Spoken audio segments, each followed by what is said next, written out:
បច្ចុប្បន្នអគ្គស្នងការនគរបាលជាតិបូកទាំងនឹងអង្គការសមាគមនានាយើងកំពុងសហការក្នុងការប្រមូលព័ត៌មានហើយព្រឹកមិញនេះយើងក៏បានទៅជួបបងស្រីហើយសុខភាពល្អប្រសើរជាងមុនបន្តិចបើប្រៀបធៀបទៅនឹងម្សិលមិញគឺគាត់បាត់បង់នៅការចងចាំមួយចំនួនហើយជាពិសេសមានភាពរវើរវល់ច្រើនហើយសុខភាពដូចខ្ញុំបានបញ្ជាក់ព្រឹកមិញនេះគាត់បើចឹងហើយខ្ញុំសូមពៀវនាវទៅដល់បងប្អូនប្រជាពលរដ្ឋខ្មែរទាំងអស់ដែលនៅពេលខាងមុខឬមួយនៅពេលអនាគតដែលត្រឡប់មកប្រទេសកម្ពុជារបស់យើងនេះសូមឲ្យមកជាក្រុមហើយកុំឲ្យបែកគ្នាហើយជាពិសេសគឺផ្ដល់ព័ត៌មានឲ្យអ្នកផ្ទះឲ្យបានដឹងមុនថាខ្ញុំនឹងមកនៅថ្ងៃណាសម្រាប់បើមានព្រឹត្តិការណ៍ណាដែលមិនប្រក្រតីឬមួយស្អីមួយដែលមិនប្រក្រតីសូមឲ្យដាក់ពាក្យបណ្ដឹងទៅអាជ្ញាធរពាក់ព័ន្ធហើយជាពិសេសគឺនៅមូលដ្ឋានតែម្ដងដោយបងស្រីកន្លងទៅនេះក៏បានដាក់ពាក្យបណ្ដឹងនៅខេត្តបាត់ដំបងហើយយើងកំពុង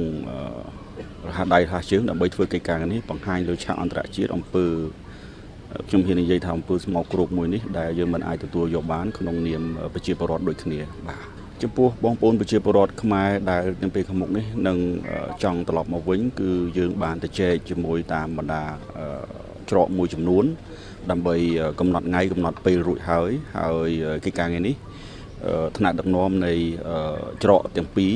កំពុងសិក្សាពេលវេលាសមស្របព្រោះឥឡូវនេះច្រកមួយចំនួនបិទមែនប៉ុន្តែចំពោះច្រកមួយចំនួនដែលពាក់ព័ន្ធទៅនឹងផ្ដល់ប្រជាពលរដ្ឋឬមួយផ្ដល់ឱកាសប្រជាពលរដ្ឋត្រឡប់មកវិញនេះគឺគាត់បើករយៈពេលកន្លះម៉ោង1ម៉ោងទៅតាមពេលវេលាអ្វីដែលគេបានអនុញ្ញាតអញ្ចឹងសម្រាប់នៅពេលខាងមុខគឺយើងនឹងបន្តធ្វើការជាមួយខេត្តដើម្បីហើយជាពិសេសគឺខាងអន្តរវេសនិងអន្តរវេសដើម្បីសម្រួលកិច្ចការនេះយើងបានកំពុងធ្វើជាប្រចាំហើយយើងតាមដាននៅលើកិច្ចការនេះបាទជារួមស្ថានភាពបច្ចុប្បន្នខ្ញុំគិតថាมันអាច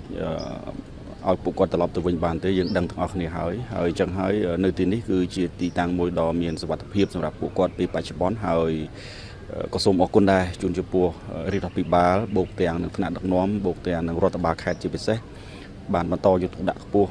ទៅលើកិច្ចការ3ធំដែលខ្ញុំបានលើកឡើងនេះបន្តិចពាក់ព័ន្ធទៅរឿងសន្តិសុខនៅក្នុងតំបន់នេះបូកទាំងនឹងអនាម័យហើយជាពិសេសនឹងការផ្ដល់សេវានានាចាំបាច់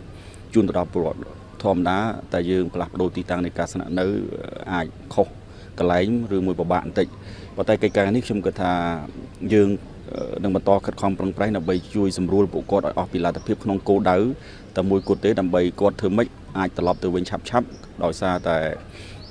យើងក៏មិនចង់ទុកនៅគាត់នៅទីនេះដែរប៉ុន្តែយើងត្រូវតែទទួលស្គាល់ស្ថានភាពបច្ចុប្បន្នមិនទាន់អំណោយផលហើយកម្រិតយូរឬមួយឆាប់ពេលណានោះអានោះខ្លួនខ្ញុំផ្ទាល់ក៏មិនអាចកំណត់បានដែរបាទជារួមខ្ញុំគិតថាសូមឲ្យប្រជាពលរដ្ឋទាំងអស់ទាំងក្នុងនិងក្រៅប្រទេសរួមគ្នាហើយជាពិសេសកុំយកឱកាសដែលកំពុងពីការឈ្លានពានរដ្ឋបរទេសមកលើកម្ពុជានេះជាកម្មវត្ថុនៃការចំណេញនយោបាយកម្មវត្ថុនៃការចំណេញទៅលើប្រជាប្រិយភាពបុគ្គលបាទព្រោះឥឡូវយើងមានទុករួមគ្នាយើងត្រូវចូលរួមដោះស្រាយរួមគ្នាហើយក្នុងន័យនេះសូមបញ្ជាក់ថារដ្ឋាភិបាលដោយបានលើកឡើងខាងដើមគឺថាការធ្វើសង្គ្រាមមិនមែនសង្គ្រាមនៅលើដីទេសង្គ្រាមនយោបាយសង្គ្រាមការផ្សព្វផ្សាយព័ត៌មានសង្គ្រាមនៃការទំនាក់ទំនងក៏ជាកត្តាដ៏សំខាន់ដែលมันអាចហៅថាការសង្គ្រាមពីមុនយើងធ្លាប់ថាសង្គ្រាមប្រពៃណីគឺវាយទៅលើដីឈ្នះចាញ់ដឹងប៉ុន្តែសង្គ្រាមការទំនាក់ទំនងនយោបាយដូចខ្ញុំបានលើកឡើងឥឡូវឈានទៅដល់មហាអំណាចចិនមហាអំណាចអាមេរិកមហាអំណាចជប៉ុនហើយជាពិសេសកូរ៉េក៏បានដឹងហើយក្នុងនេះក្រសួងការបរទេសកម្ពុជាបានអញ្ជើញតួអង្គសំខាន់ហើយក្នុងនេះទៀតសោតក្រសួងមហាផ្ទៃក៏បានសហការជាមួយនឹងក្រុមការងារ Task Force ដែលយើងមានអូស្ត្រាលីមានអាមេរិកក្រុម FBI ជប៉ុនហើយនឹងកូរ៉េមួយទៀតដែលយើងបានផ្សព្វផ្សាយទៅលើអ្វីដែលជាទទួលបាននៃកសោវិច័យដែលបងឌីណៃដែលបានស្លាប់នៅពេលថ្មីនេះអញ្ចឹងនេះគឺជាការសរបញ្ជាក់ឲ្យឃើញពីការយកចិត្តទុកដាក់និងការគិតគូររបស់រដ្ឋាភិបាលជារួមហើយនិយាយដោយឡែកចំពោះករណីឈ្លានពាននេះយើងនឹងបន្តខិតខំប្រឹងប្រែងធ្វើយ៉ាងណាកុំឲ្យរាលដាលទៅដល់សុខទុក្ខរបស់ប្រជាពលរដ្ឋឲ្យត្រឹមតែព្រំដែនដែលមានបញ្ហានេះផងដែរ